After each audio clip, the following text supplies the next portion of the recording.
I'm visiting the District of York today for a horrific crime against a young woman that really just gave me chills when I first heard about it. York was originally a city on its own, but it was eaten up in 1953 to become part of metropolitan Toronto. It's kind of northwest of Toronto, like Toronto proper, and then east of the Humber River. It's got a pretty big population now for especially for a Canadian district of about 1.2 million people, which is almost half of the people in Toronto altogether. York is, of course, home to the York University, which is our third largest university. It teaches about 50,000 students each year. It's got about 7,000 faculty members and staff. York University is known around the world as a research university and includes the Lassonde School of Engineering and the Osgood Hall Law School. Now, being a research university, it attracts a large number of international and exchange students. An international student was 23-year-old Qian Liu. She had come over from Beijing to study English in September of 2010. And because student housing is kind of hard to come by and it's quite expensive, um, Kwan had moved from this basement apartment that she'd been renting at 46 Haynes Avenue to 27 Aldwinkle Heights. And she'd moved there in late January of 2011. And so what happens a lot in that area is that townhouses that are near the university get converted into almost more like dorms or like boarding houses.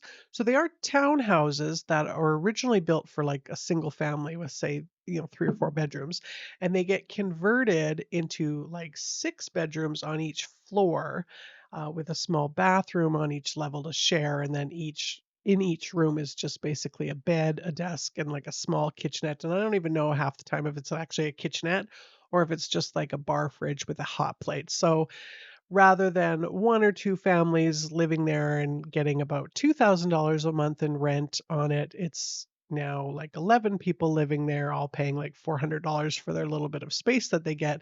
They're highly illegal, but they're all over the place, near universities. I think in most cities they do that. Anyway, so 27 Aldwinkle was this type of converted townhouse. So she had a room in the basement, and then she shared the house with 11 other people, and all of them were students at York University. Now, Kwan she was ambitious, she was really hardworking, and she was quite social. She spoke both English and Mandarin, and having only been in Canada for about a year at that point, she'd made quite a number of friends. Now, in Canada, it was easier to go by the name Nicole, so her English-speaking friends called her Nicole or Nikki. But she was still really close with her family and friends back home in Beijing, and she would use like Skype or MSN Messenger to keep in touch with her family and her friends as well. Beijing is 12 hours ahead of Toronto, in the fall and the winter, and then when we do the time change, that would make it 13 hours ahead of Toronto in the spring and summer. So she would usually Skype her parents or like early in the morning in Toronto time, which would be early evening for them.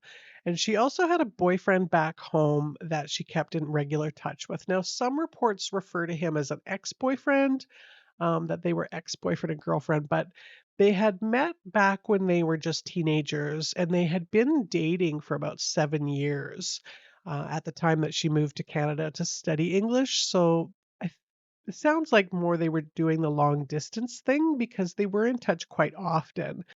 His name was Zen Meng, and he also kept in touch with her via Skype a lot. So around 11 a.m. on Saturday, April 16th, 2011, 911 gets a call from the rather distressed landlord at 27 Aldwinkle that one of his young tenants is likely dead. And the dispatcher's asking him if they want to try CPR, but her body was stiff and he couldn't turn her over to even attempt it. So clearly she was beyond any help. And so when the police and the ambulance get there, the scene is kind of chaos.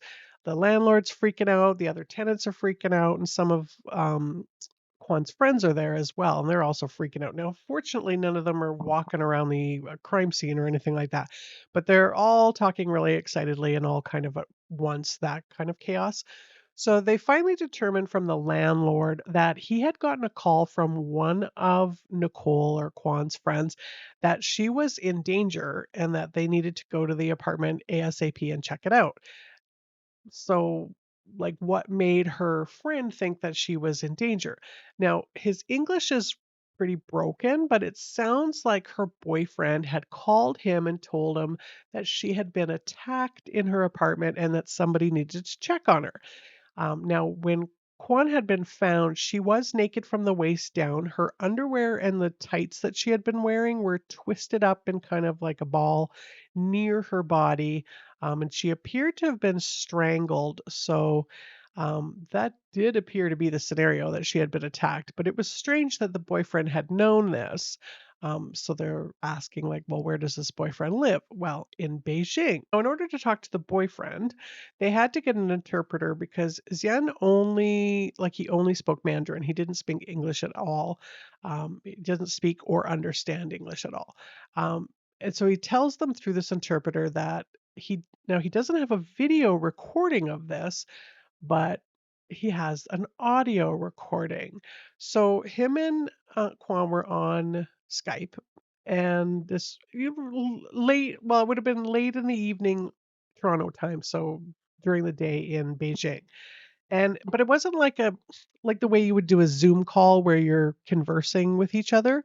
What they would do is they would just kind of like keep each other company. So they're on camera, but they're not necessarily conversing the whole time. It was kind of their way of being in the same room together, but not actually being in the same room together. So she's studying while she has the camera on, and he's doing whatever he's doing. He might have even actually been at work at that time. Now, I think that's kinda cute what they were doing.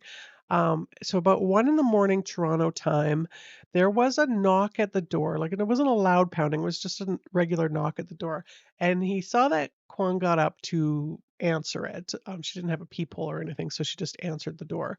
And from the camera angle where he is, he he can't really see who's behind the door. He can tell that it's a man because he can hear a man's voice, but he's speaking English, so he can't understand what's being said. And that she was somewhat friendly with him, so she obviously knew who it was. And she turned away from the door, walked over to get her phone, and then came back and gave the phone to him. So he's figuring, okay, well, she just he wanted to borrow the phone. And so while he's using the phone, which is outside of the camera's angle, she came back and sat back down. So there's really nothing amiss, nothing to be concerned about. And a few minutes later, this man is obviously done with the phone. So either like from the hallway, he's letting her know, okay, I'm done, or he knocks on the door again to give the phone back to her. It's not really clear which he did. But this time, when she goes back to like say, okay, thanks, and close the door on him, he sees that she's saying no in both English and Mandarin, and she's kind of trying to push him back. And then the man pushes her and she actually falls backward onto the ground. Now, the way she's laying at that point, all he can see is her feet. But when he had first come back in and this sort of the pushing had started, he did get a pretty decent look at this guy. He was tall, he was about 6 feet maybe, with darkish brown hair. It was kind of messy or curly in the front, sort of like on the top, but then short in the back. He was about 20 to 30 years old and he was wearing a blue crew neck t-shirt. Now he could hear the sounds of like kind of like a struggle with like breathing and that. And he saw her feet kind of lift up and then go back down. She was repeatedly saying no in Mandarin, and he heard two muffled, like thump sounds, and then the sound of like heavy breathing, like almost like grunting. And then there was no more movement or sounds from Quan. And then there were the sounds of some keys jangling and like some furniture moving. And then all of a sudden, the man appears right in front of the camera, stark naked, and shuts the camera off. So, of course, Xian is freaking out during all of this, but like he just doesn't know what to even do. He can't call 911 in Toronto, and he doesn't speak English anyway. So all he could think to kind of do was log into. He had her password, so he logged into her Facebook, and then messaged a bunch of her friends that he knew that she had here in Canada. But because of the time change, like they're all asleep. It's the middle of the night here, so everybody's asleep. So he's just absolutely beside himself. He's feels completely helpless, guilt-ridden. I mean, it must have just been absolutely awful for him. Now, he did try to call her parents, but again, they're in Beijing. Now, her mom didn't really believe him. She just felt like, well, he must have been watching a movie or he was having a dream or something. And her dad was out of town at the time, and they couldn't do anything either. So the whole thing must have just been horrific waiting to hear what was going on. So, after examining her body at the scene and at the autopsy, they found that she had um, that her underwear and her tights had been removed, and her shirt, which was kind of like a longish, it was almost like a nightgown, I guess, was rolled up, exposing her breasts. One of her earrings was missing, and there was semen on her right thigh, and as well as like her groin area in general. And something that could have been semen, it might have been saliva, was found on her breasts. So she had definitely been sexually assaulted. So even if there was no semen found, the fact that there was no semen found in her mouth or on her or inside of her body, it doesn't matter because sexual assault is sexual assault. It doesn't have to, you know. So, anyways, her laptop, the webcam, and her Nokia cell phone were all missing. So I can advise you that the investigation into the death of Ms. Liu is active and it is continuing. I have spoken to the coroner's office, and further physical examinations of Ms. Liu's body have not assisted in determining a medical cause of death to this point. That being said, toxicology results have been rushed and preliminary results should be available to the coroner's office in the next coming weeks. We are still at the scene, 27 Aldwinkle Heights, where we will remain until the forensic examination is completed. I would like to thank all those from the community that have come forward and provided us with information.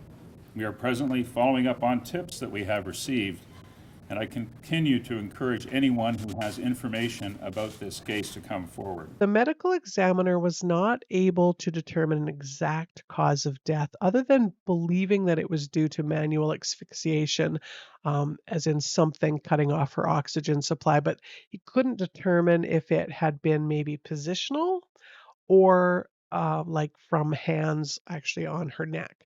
I can't believe it. Brett Larson, investigative reporter, the boyfriend, is having a web chat with her, long distance webcam, and he sees his girlfriend murdered on webcam. What happened?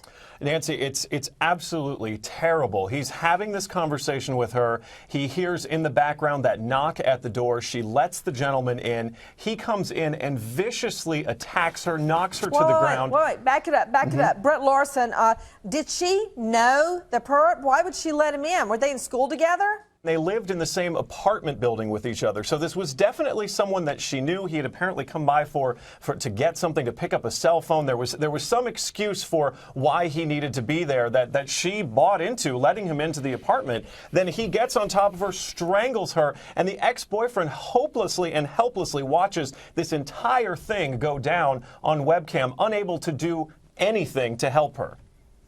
And then there was quite a bit of brouhaha over this labeling the term person of interest, so that's actually something that I have covered before when I did the cat lady case out of Muskoka, as to its actual definition. So we're just going to kind of let Detective Sergeant Frank Subic sort of reiterate some of that for you for your future YouTube and media watchings and listening.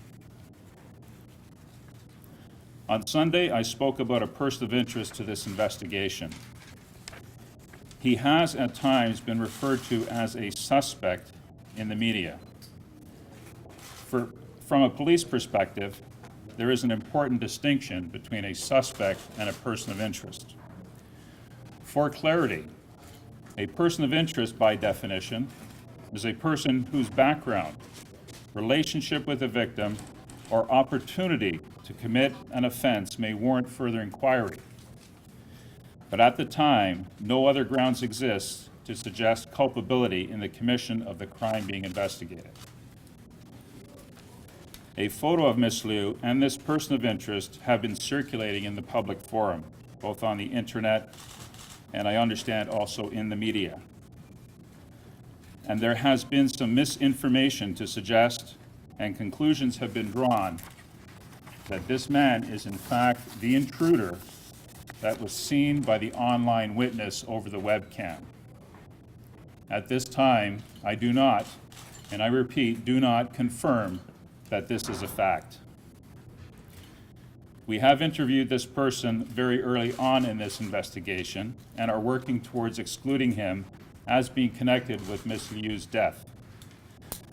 Until such time, I request that the media respect his privacy and not present his photograph. Finally, I just want to state that while Ms. Liu's death has not yet been classified as a homicide, we are approaching this investigation carefully, methodically, and with the due diligence required in such a tragic case. So they believe that the semen was left on Qian after she was dead.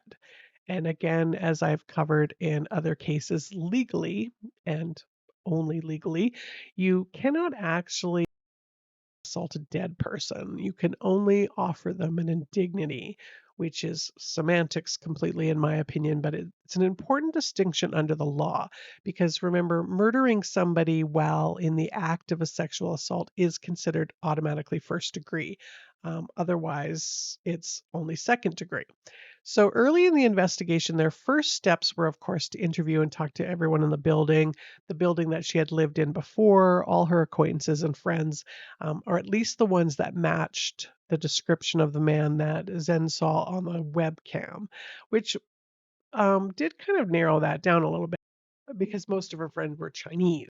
So they honed in rather quickly on a guy that was living on the main floor of this converted townhouse named Brian Dixon. Now, Brian was a bit of an interesting character, kind of a professional student at York University, but a lot more off than on. He was a good looking kid. He had gone to Riverdale Collegiate. He finished in 2000, and then he went on to study global politics at York. Now, during his early days at York University, he had worked as an executive assistant at the Atlantic Council of Canada. He had worked as a running instructor and did some acting. He was on the varsity baseball team and had been the education commissioner for the student union and the president of a model NATO club, as well as working on a UN literacy program in Pakistan. But he moved around a lot and he took a lot of gap semesters. He was in those times he would move back in with his parents and then he would move back out. Now, his mom, Diana, had been a professional in mental health. No one is actually specific on what that is, so I can't make assumptions that she was a psychologist or anything. She could have been like a psychiatric nurse, something like that. And his dad was retired from working as a social worker with the Children Aid Society. He had written a couple of children's books, and at the time that he was interviewed, he had a job that was handing out flyers, and he was not currently enrolled in any classes at York. Now, Brian said that on the night of the 15th of April, he had actually been to Kwan's room briefly, but much earlier in the evening, and they had talked about cooking. Like he asked her a question or something about cooking. And then he went to a restaurant where he was there for quite some time. He had a few drinks there. Came home. He did go down to the basement level, but it was just to transfer some clothes from the washer to the dryer. And then that was it. He took a Seroquel and then went to bed. Now, I have talked about Seroquel before. It's sometimes referred to as quetiapine. It is an antipsychotic, like an antipsychotic medication, but for some reason, doctors love to prescribe it for sleep. And maybe it's less addictive than some other sleep drugs, but I highly doubt it. Like it's a pretty powerful drug. But anyways, he took one of those and he had also been prescribed antidepressants.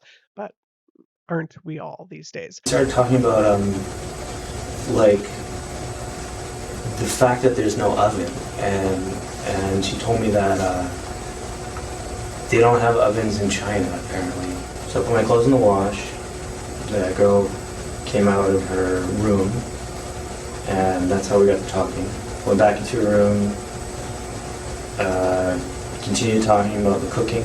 Did you kill Nicole? No! I did not. I had nothing at all. So this part of the process of interviewing, trying to eliminate people, is of course taking DNA samples from someone. But they have the samples to come back, they take a lot of time. So in the meantime, they start looking into this guy's background, just kind of poking around. Now, he didn't have any prior convictions, but there were a couple of interesting things that they found. Back in 2006, a woman had filed a complaint against him that she had willingly taken him back to her place for, well, to provide her, he was to provide her some pleasure of the oral kind, but that he had taken it a step further without her consent. She told him to stop and he told her to shut up. And then afterwards, he told her that he had never pretended to R word someone before. And apparently, he thought it would be cool. But the charges were actually withdrawn in that case by the Crown prosecutor. It was likely because they felt that it would have been too hard to get a conviction based on the circumstances. It's a little bit of victim blaming. Like once you consent to one thing, you might as well consent to the whole shebang because no one's going to feel sorry for you type of deal. Even though she did consent to one sexual act, but that he carried on for 20 minutes after she said no, that she did not want to go that far. But whatevs. Women, we don't always know what we want. And that would be sarcasm in case you didn't catch that. Anyways, 2 years later, in 2008, he was caught shoplifting, but those charges were also withdrawn. And then his ex-girlfriend that same year came forward and told police that they had been having an argument. They were at her parents' place at the time, and that she was arguing with him because he had taken some money from her and then used it to buy drugs. So he grabbed her, like physically grabbed her, and then dragged her outside the sight line of the house, and then started to choke her with his hands.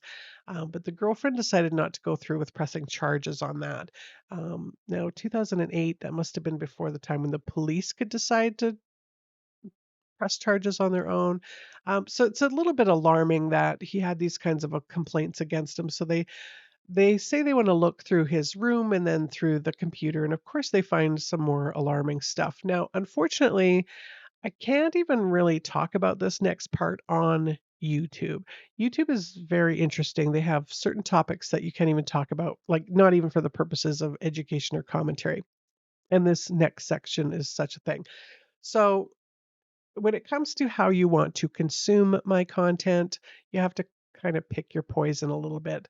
I can talk about and I can say all kinds of words on the podcast, but you don't get to see any pictures on YouTube. You can see pictures, but I have to censor some things sometimes. But for the most part, what you hear on the podcast and the YouTube is the same thing.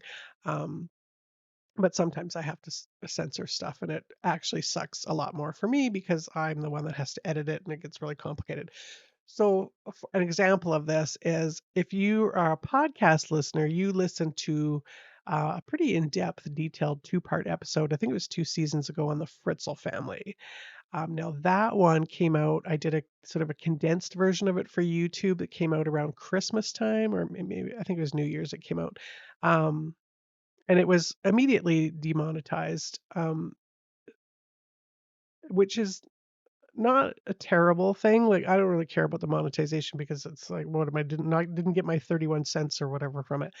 Um, and it doesn't mean that was in trouble with YouTube. It just meant that they couldn't monetize it. And I was, um, actually, by the time you're listening to this, they might have asked to have it removed. I don't actually know. Um, And so I did a little bit of research into like, well, why? Like, what's the difference between that case and any of the other ones that I've ever done? And when I did some research, it's because it discusses CB and the disgusting I word. So, anyways, for YouTube watchers, what I can tell you is that Brian had some keyword on his computer, and it was pretty specific as to his type, and that this type kind of fit the profile of the victim. And then there were some postings on an online forum that got kind of, well, I mean, they were criminal in nature. Anyways, the DNA that was left on Kwan's body had come back to match to an astronomical degree that of Brian's. And then they also found a blue crew neck t shirt in his collection of clothes that did have a little bit of blood on it. And again, that matched astronomically to Kwan's. So the Crown prosecutor's theory was that this was first degree murder, that he had killed Kwan by mechanical asphyxiation, which did line up with the pathologist's findings of some bruising around her neck. So it was neck compression by something like a chokehold. So at the bail hearing, the judge heard about these other near charges of sexual assault and simple assault involving women and this P word stuff that was found in his apartment. Now, even though his parents said that they would risk their house and their life savings to act as a surety for him, he had been denied bail. And so he would sit in jail until the trial, which he was going to plead not guilty to because his defense lawyer, Robert Nuttall, said that because the cause of death couldn't be determined to a medical certainty, that it could be that Brian had become excited while sitting on her chest and that the lack of oxygen could have been from her neck being in like a cricked position against the wall, like which would be positional asphyxia, preventing her from breathing. So the first thing they did was put in a plea deal to manslaughter, that he didn't mean to kill her, that it was an accident, the whole thing was consensual, but that was rejected. So they later admitted that yes, okay, there was a sexual assault, but that the death part was not intentional.